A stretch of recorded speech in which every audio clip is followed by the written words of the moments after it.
Hace poco, mientras investigaba para la segunda parte de mi serie de videos de arte que no tendrías en casa, me topé con una obra que al principio no me podía creer. El trasfondo detrás de ella me pareció tan grotesco e inmoral que al principio pensé que era una de esas historias que la gente inventa en internet y luego se transforman en creepypastas. Así que decidí que le dedicaría su propio video, pues también me permite reflexionar sobre otro tema que considero que es importante tratar en este canal: los límites que el ser humano está dispuesto a sobrepasar en nombre del arte y la estética. Y esto nos lleva a dos preguntas que suelen generar discusiones eternas. ¿Se puede separar la ética de la estética? ¿Debe ser moral el arte? La segunda pregunta es fácil de responder.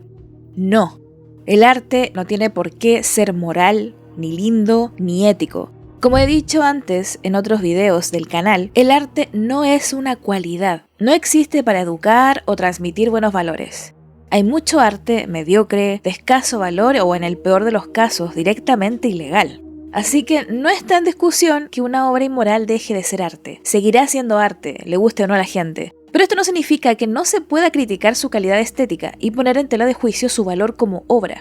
Y de eso me voy a ocupar en este video. Les advierto que va a ser un video denso, con temas que quizá pueden afectar ciertas sensibilidades. Voy a intentar ser lo más respetuosa posible, pero creo que es necesario dejar esta advertencia antes de seguir. La cuestión sobre si el valor estético del arte debe determinarse o reducirse según su valor moral o ético ha dado pie a un montón de planteamientos interesantes. Han nacido posturas que pueden desatar peleas a puños en un bar lleno de filósofos y pintores borrachos, como lo del moralismo y el autonomismo, por ejemplo. Básicamente, el moralismo sostiene que el valor estético del arte debe determinarse o reducirse a su valor moral, mientras que el autonomismo afirma que es inapropiado aplicar categorías morales al arte, sino que este debe evaluarse únicamente con criterios estéticos. Ya me puedo imaginar las caras de determinación que muchos de ustedes deben estar haciendo ahora, intentando ponerse a favor de un bando u otro. Pero en mi opinión, tanto el autonomismo y el moralismo caen en errores problemáticos, porque no creo que aborden de forma adecuada el valor artístico de una obra. Pero en eso voy a profundizar más adelante.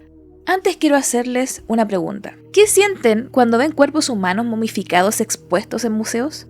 Sabes que no son esculturas, sabes que en esos cuerpos alguna vez habitó una conciencia, una mente compleja, tal vez llena de sueños. Como estos monjes que pasaron por un lento proceso de momificación voluntario, hombres que decidieron meditar hasta morir básicamente. Tal vez si no te gusta ver cadáveres estas imágenes te incomoden, pero estos hombres dieron su consentimiento y sabían que servirían como ejemplo dentro del budismo. Por otro lado, tenemos a las momias. Si bien no dieron su consentimiento, su valor histórico y arqueológico las envuelve en una aura ceremonial que nos hace sentir un profundo respeto por ellas. No son atracciones de circo, no están expuestas para el morbo de los visitantes, son tesoros de la humanidad que se preservan con un fin educativo e histórico.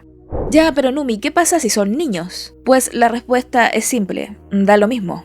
Incluso si son momias de niños, podemos verlas sabiendo que tienen un valor histórico y nadie, a menos que sea un imbécil, les va a faltar el respeto. Si acaso son tratadas incluso con más dignidad y ternura. En mi país, por ejemplo, cualquiera puede ir al Museo de Historia Natural y ver al niño del Cerro del Plomo, el cuerpo momificado de un niño inca que fue encontrado en el Cerro del Plomo acá en mi ciudad. Este pequeño formó parte del ritual ceremonial de la Capacocha, donde se elegía niños como sacrificios al dios del sol, Inti.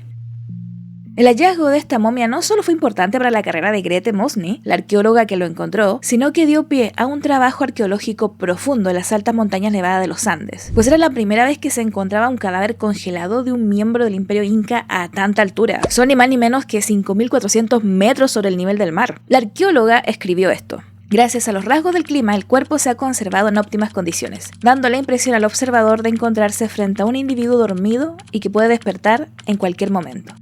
Lo impresionante, además del hallazgo de este pequeño cuerpo que parece simplemente dormir, envuelto en ropajes llenos de detalles religiosos y adornos ceremoniales, es que cuenta la historia de un pueblo con el que ahora sentimos una distancia enorme en cuestiones culturales, pero que al fin y al cabo existió, forma parte de la historia del mundo.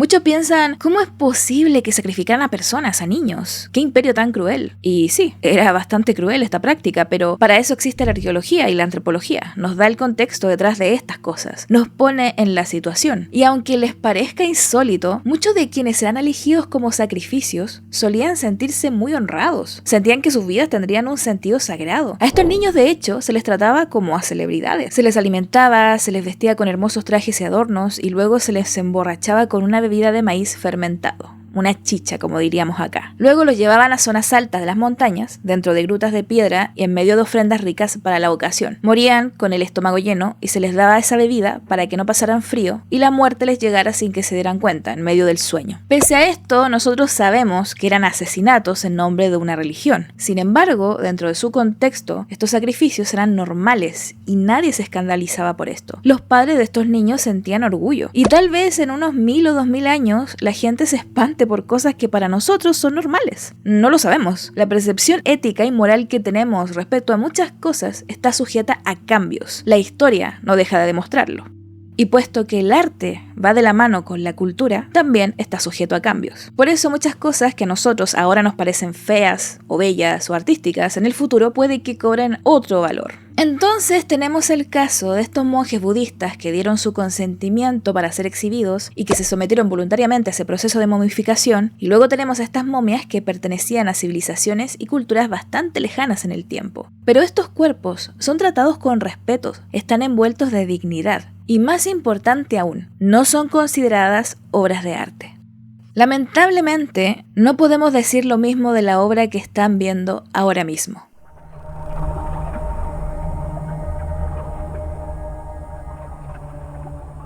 Y le pongo filtros porque, aunque es una obra artística que pueden encontrar fácilmente en internet y que de hecho está expuesta en un museo italiano hasta el día de hoy, el trasfondo que hay detrás de ella está lejos de ser digno y respetuoso como los casos anteriores. Si quieren buscarla para ver esta obra con todos sus detalles, pueden hacerlo, por supuesto.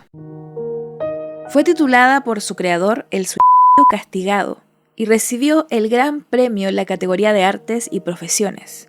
La historia comienza así. Es 1863 en la ciudad italiana de Padua. El cielo está nublado y una joven costurera de apenas 18 años, llamada Eugenia Perini, partió trágicamente de este mundo tras morir ahogada en el río de Padua en extrañas circunstancias. Muchos afirmarían después que ella había decidido autoexterminarse debido a un engaño amoroso. No muy lejos de allí, un doctor experto en disecciones anatómicas y catedrático de la Facultad de Anatomía Patológica en la Universidad de Padua se enteró de la muerte de la joven y pidió que su cuerpo le fuera entregado. Lo más probable es que lo comprara directamente a los padres de la fallecida, algo bastante común en esa época. Muchas familias de bajos recursos aceptaban vender los cuerpos de sus familiares a colegios de medicina y doctores. El doctor en cuestión se llamaba Ludovico Brunetti. Brunetti había alcanzado cierto prestigio entre el círculo de anatomistas debido a que había ideado su propio proceso de taxidermia para preservar cuerpos, la tanización. Su método consistía en secarlos e inyectarles ácido tánico. Pero en su perturbada mente empezó a rondar una idea diferente. No quería simplemente realizar un estudio anatómico común y corriente, sino crear una obra de arte. Volverse un artista de la anatomía, crear una obra de taxidermia humana que dejara asombrados a sus colegas de profesión. Lo que hizo fue crear arte a partir del dolor de esta muchacha. Hizo un molde del rostro y el busto de la joven, cuidando de mantener su cabello impecable. Después trató la piel con éter sulfúrico y su propia fórmula bronceadora especial para preservar su imagen para la eternidad. Como el cuerpo fue sacado del río con ganchos, este sufrió algunos daños en el rostro. Pero Brunetti decidió aprovechar estos defectos para transmitir un mensaje moralista que dejara claro a la gente que el suicidio era un pecado mortal y que los suicidas serían atormentados eternamente en el infierno. Así fue como se le ocurrió la macabra idea de envolver el rostro de la chica con serpientes retorcidas. Usó cera roja de vela para imitar la sangre que brotaba de sus heridas, moldeó parte del rostro con yeso y decidió reemplazar sus ojos por unos de vidrio para que se mantuvieran siempre abiertos. Básicamente, profanó el cuerpo de una chica que murió de forma horrible para realizar un complejo trabajo de taxidermia y no conforme con eso, la transformó en un instrumento moralista para juzgar a las personas suicidas. Brunetti estaba tan orgulloso de su obra que la expuso al público en la Exposición Universal de París, donde ganó la medalla de oro por el Gran Premio en la categoría de artes y profesiones, y si se lo preguntan, a nadie le escandalizó. La gente iba en masa a mirar esa obra con genuina curiosidad. Sí, ya sé qué cara están poniendo muchos, y creo que algunos hasta sentirán rabia cuando sepan que lo primero que hizo Brunetti fue mostrarle su macabro trabajo a los padres de la chica, quienes en lugar de horrorizarse, decidieron elogiar al doctor por la precisión con la que pudo reproducir los rasgos de su hija. Brunetti describió su obra de la siguiente manera. Esta preparación representa a una joven de 18 años que, traicionada por su amante, acabó con su vida arrojándose al río. Una vez terminada la preparación, y sin saber cómo ocultar tantas laceraciones, concebí la idea de representar el castigo del suicidio haciéndola devorar por serpientes, simulando que las heridas habían sido infligidas por los reptiles. Logré preservar sus rasgos con tanta perfección que todos pudieron reconocerla.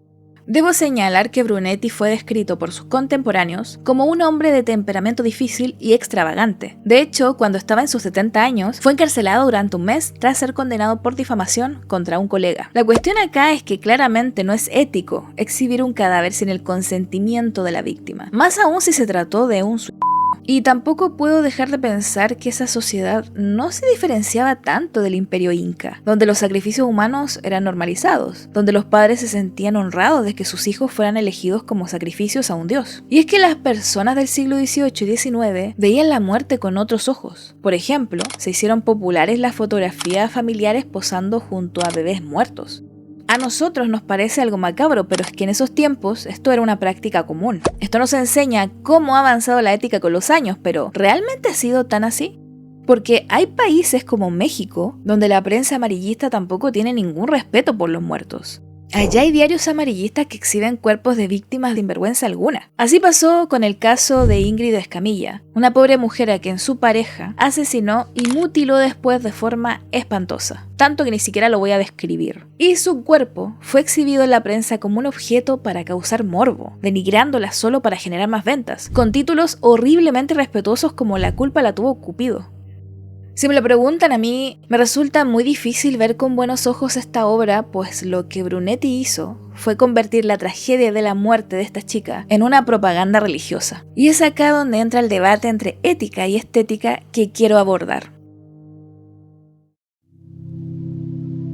Por un lado, tenemos a los que afirman que toda obra debe ser ética, pues consideran que el arte está culturalmente arraigado a su sociedad y como tal ligado a sus valores sociales, por lo que no se puede juzgar una obra sin incluir también su componente moral además del estético. Por ejemplo, una película, videojuego o libro que incluye escenas violentas sin hacer una crítica a dicha violencia dentro de la propia obra, sería juzgada como una obra de poco valor por los moralistas más radicales. El escritor Tolstoy fue uno de los grandes defensores de la importancia moral del arte en la sociedad. Él creía que este valor moral le daba un valor estético añadido a dicho arte. Pero este moralismo radical sería ampliamente criticado después porque decidió ignorar aspectos fundamentales del valor estético de las obras, como sus características formales, su forma estética en sí misma. Es decir, una obra puede retratar violencia sin tener que hacer una crítica a dicha violencia y aún así ser una gran obra solo debido a sus características formales y a su procedimiento técnico. La belleza no necesitaría entregar un contenido moral ni ético para transmitir una verdad estética. Y acá es donde entran tres amiguitos en un bar: el formalista, el autonomista y el esteta. Por un lado, el formalista solo se enfoca en los aspectos técnicos de la obra, es decir, la forma, sin tomar en cuenta la psicología del autor o su contexto histórico. Para él, el arte no se define por lo que representa, sino por cómo funciona. Y su valor artístico no depende de su mensaje moral, ni su función política, la vida del autor, ni su utilidad social. De hecho, los artistas formalistas fueron bastante perseguidos y castigados por el socialismo ruso, ya que los soviéticos pensaban que el arte que hacían no servía al pueblo. Pues para los socialistas, el arte debe tener siempre una utilidad social, servir al pueblo básicamente. Querían restringir el arte a un papel puramente moral y propagandístico. El autonomista, por otro lado, proclama la independencia de la obra y cree que ésta tiene sus propias leyes, al margen de cualquier cuestión ética y política, muy similar a su amigo formalista. Y este amiguito concuerda mucho con Kant, quien decía en su texto Crítica del Juicio que el arte no es moral y siempre es desinteresado, solo se debe a sí mismo. pues al ser la forma algo autónomo en una obra, esta no depende de su utilidad ni su valor ético. Es decir, aunque una obra pueda abordar cuestiones morales como parte de su temática, estas son irrelevantes para el valor estético del arte y no deberían influir en la respuesta estética del público ni de la crítica a la obra. Y por último, tenemos al esteta, el amigo más psicodélico del grupo. A él solo le importa vivir la experiencia de la belleza, de lo sublime, sentirse tocado por la obra. Le da igual el análisis técnico riguroso o si la obra fue hecha con bebés pandas asesinados. Lo importante es cómo la obra te hace sentir y punto. Si te hace sentir cosas intensas e interesantes, si te traslada a zonas de tu mente o tu inconsciente que te dejan flotando, extasiado, entonces la obra de arte es buena. Oscar Wilde, por ejemplo, fue un esteta que defendía la experiencia sensorial por encima de cualquier cuestión moral, política o social. Solo gózalo y ya. Ese era su lema probablemente. Wonka dijo, gócenlo. Y este trío de amigos solo quiere irse a los puños con el moralista que está sentado un poco más allá, mirándolos con reprobación. Si me lo preguntan a mí, lo que yo veo aquí es a dos extremos. Mi gran problema con esta gente es que son demasiado reduccionistas cuando se trata del alcance que tiene el valor estético. Me explico. Todas estas perspectivas ignoran el hecho de que hay ciertas formas de arte que están culturalmente arraigadas y como tal, ligadas a importantes valores sociales, como lo es el valor ético y moral. Un ejemplo de esto es Frankenstein. Es imposible hablar de esta obra puramente en términos formales, ya que su belleza literaria está intrínsecamente unida a planteamientos éticos, al mensaje que te quiere dar. Mary Shelley cuestiona en su obra la falta de ética científica, a la vez que explora la psicología existencialista del monstruo. Y todo esto se enmarca en un contexto de época en que los avances tecnológicos e industriales empezaban a violar límites éticos, un tema que preocupaba profundamente a la autora. De ahí que ella lo llamara el moderno Prometeo. De hecho, actualmente ya estamos viviendo una especie de nuevo moderno Prometeo con todo esto de las IA y todos los límites éticos que están dispuestas a violar. Pero eso es tema para otro video. Y los moralistas también se equivocan porque no todas las obras están tampoco ligadas a contextos sociales, ni quieren dar un mensaje político o hacer una reflexión filosófica sobre algo que te preocupe o contar algo con una narrativa lineal. El arte abstracto, por ejemplo, no se puede juzgar en términos moralistas. Es un tipo de arte que intenta darle forma a lo que no tiene forma, de ahí que se llame arte abstracto. Del arte abstracto también quiero hablar en otro video. Además, intentar definir el arte usando criterios comunes y generalistas a todas las obras es un insulto al propio arte, ya que justamente este desafía tales restricciones. No puedes ponerle una camisa de fuerza al arte, porque siempre acabará rompiéndola y riéndose en tu cara. Tanto el moralismo como el formalismo, el autonomismo, el esteticismo son posturas restrictivas. Una obra que no pretenda ser moral puede caer en lo moral sin quererlo, y una obra que solo pretenda entregar una enseñanza o punto de vista ético puede caer en el más puro formalismo. Y lo que pasa con algunas obras como la de Brunetti es que un defecto moral también puede convertirse en un defecto estético cuando la razón por la que una obra es moralmente defectuosa es la misma razón por la que es estéticamente defectuosa. En este caso, la forma en cómo Brunetti intentó dar un mensaje religioso y moralista a través de una obra inmoral, usando recursos estéticos y artísticos para embellecer ese mensaje retorcido. Por ejemplo, la película El triunfo de la voluntad sería una obra moralmente problemática porque presenta el régimen nazi como atractivo, como bello. Lo que pasa es que esta película es estéticamente hermosa y sus aspectos formales le dan 1000 patadas a otras películas que hablan del nazismo, ya que tiene un trabajo de cámara súper innovador. Pero al ser una película que glorifica a Hitler y al régimen nazi, resulta difícil para nosotros conectar con ella, ya que es una obra que cae en la propaganda. Y peor aún, propaganda al mismísimo nazismo, y la propaganda siempre es moralizante. Por ende, como no podemos separar acá la forma de su contenido, se reduce su valor estético. Si tú como creador haces una representación falsa del carácter de una persona como Hitler y el nacionalsocialismo, presentando una situación horrible como hermosa, la obra pierde su valor estético justamente porque falla en su valor ético, debido a que la visión del nacionalsocialismo en la película es parte esencial de la obra como tal. Y si esta visión está manchada y distorsionada, también lo estará la obra de arte. Porque el arte lo que intenta transmitir es una verdad, y en este caso se estaría transmitiendo una mentira. Para que se entienda mejor, les daré otro ejemplo. La película Cuties falla como obra porque intenta criticar una problemática social, que es la sexualización de las menores en la industria del espectáculo, utilizando a niñas reales para acabar haciendo exactamente lo mismo que critica, lo que hace que el espectador no pueda involucrarse con el mensaje que quiere transmitir la obra. En su texto La crítica ética del arte, Veris Gaut propone el eticismo como postura valoratoria. El eticismo sería la versión inteligente del moralismo. En su texto, Veris no afirma que toda obra de arte, o incluso que toda obra de arte narrativa, contenga características morales, solo que cuando las contienen, estas impactan en el valor estético de las obras. Y es lo que pasa tanto con Cuties, El triunfo de la voluntad y El castigado, ya que estas tres obras añaden un discurso moral cayendo en la falta de ética. Ahora, esto no significa que una obra poco ética pueda perder su valor formal solo por caer en una degradación estética debido a su falta de ética al querer transmitir un mensaje moralista y propagandístico. No sé si me doy a entender. Si tiene belleza técnica, si alguien le hace sentir cosas intensas, igual podemos admirarlas y reconocerlas como tal. Al fin y al cabo siguen siendo obras de arte, y además tenemos que tener en cuenta que la historia del arte está llenísima de pinturas que enfatizan el poder absoluto en las figuras de monarcas que fueron súper déspotas con su pueblo. Y cuando las vemos no podemos dejar de notar su valor técnico igualmente, aunque el monarca esté romantizado. De hecho, hay un cuadro que es considerado bastante polémico debido a su trasfondo, la de una niña llamada Eugenia Martínez Vallejo, quien fue trasladada a la corte del rey Carlos II solo como atracción morbosa, como bufón. Una niña que fue denigrada por su cuerpo debido a un problema congénito que sufría llamado síndrome hipercortical, que la hacía verse anormalmente obesa. Incluso la apodaban la monstrua.